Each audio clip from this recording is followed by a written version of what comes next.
James Robinson. Now, the question here is, James Robinson, is he the Jaguars' most solid building block? Now, through 11 games for the Jaguars, they are 1-10. They beat Indianapolis. I mean, I don't know how the Jaguars beat Indianapolis with how they're looking to start off the season, but through 11 games, they are 1-10. They're on a 10-game skid right now, and the Vikings playing this Sunday. Which, by the way, the Vikings can't get trapped in it. They got to find a way. They can't take these guys lightly. They have got a tremendous team on there. They actually have a lot of speed on defense. They've got some quarterback issues with Mike Glennon, Gardner Minshew, even though I love Minshew still. And still, they got James Robinson, who I think is their biggest and most important building block at this current moment in time, especially as they move forward. And I think they've got enough talent on their team to be able to do a lot of different things. And their identity, I believe, is just somehow get the ball to Robinson. I think, so through 11 games, this man has almost 900 rushing yards. He has 6 rushing touchdowns and 2 receiving touchdowns.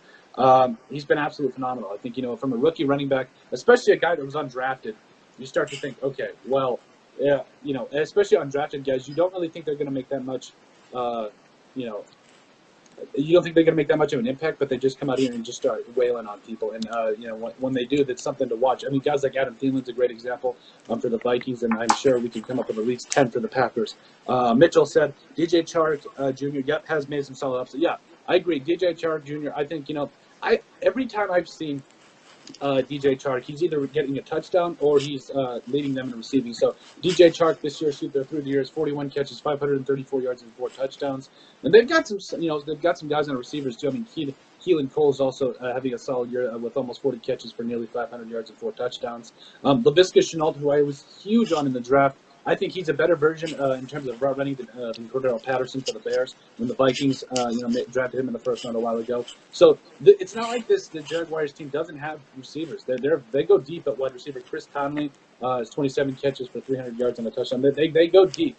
I think quarterback has been a kind of a tough position for them, but I think James Robinson right now over DJ Chark until they get the quarterback position figured out. If they can get a franchise guy in there, if Gardner Minshew can come back and show us a little something.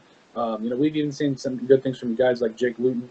If they can get this quarterback situation figured out, I think this could be a really tough team. And especially, they've got some talent. This is not a team that is by any means a lack of talent. They've got some good draft capital coming up, and they're just going to be a tough team to play once they get the right quarterback in there. I still think it's Minshew. But I think he's for some reason I think that the Jaguars want to see what they got. So we're going to see what that means for Minshew. I do think he is the answer. I mean, 13 touchdown passes, 5 receptions, completing 66% of his passes. They could definitely have it worse, to be honest with you. But Mike Glennon, so far, he's an oldie but a goodie. He really is. He still seems to get the job done. So we'll see what the decision they make at quarterback, even if it's not Minshew. If they could get somebody in there.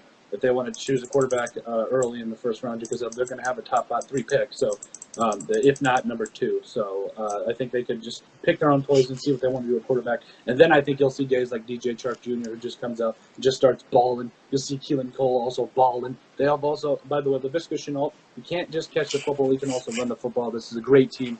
And then Tyler Eifert as well. I mean, it wasn't that long. Tyler Eifert was a high draft pick by the Cincinnati Bengals, so I think that there's definitely some good things on this team.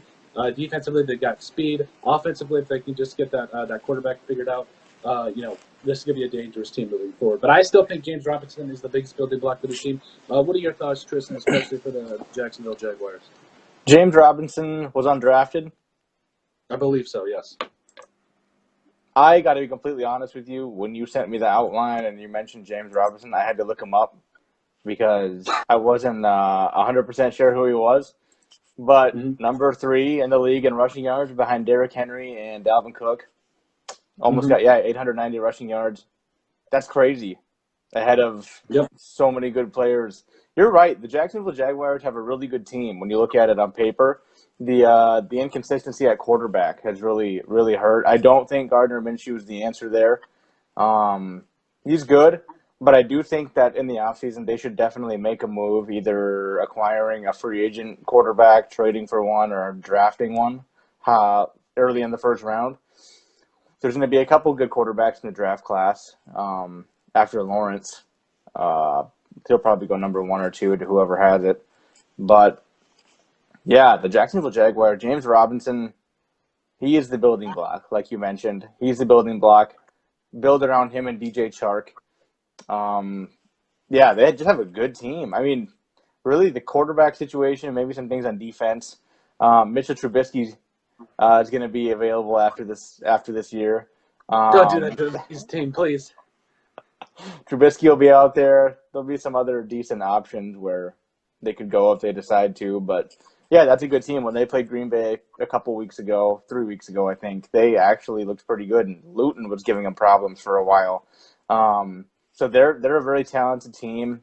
James Robinson, that's incredible. It's ridiculous. I didn't even know about him until this morning. Um, yeah, that's crazy. Um, I hope he gets up there in like the conversation with Derrick Henry and Dalvin for the rushing title. I hope it comes down to the last couple weeks and those guys are battling it out. Dalvin Cook has missed a couple games, hasn't he? He's missed a game and a half. And the thing to keep in mind here is, yes, right now, Derrick Henry does have the rushing title. I'm actually looking it up right now. Rushing leaders 2020.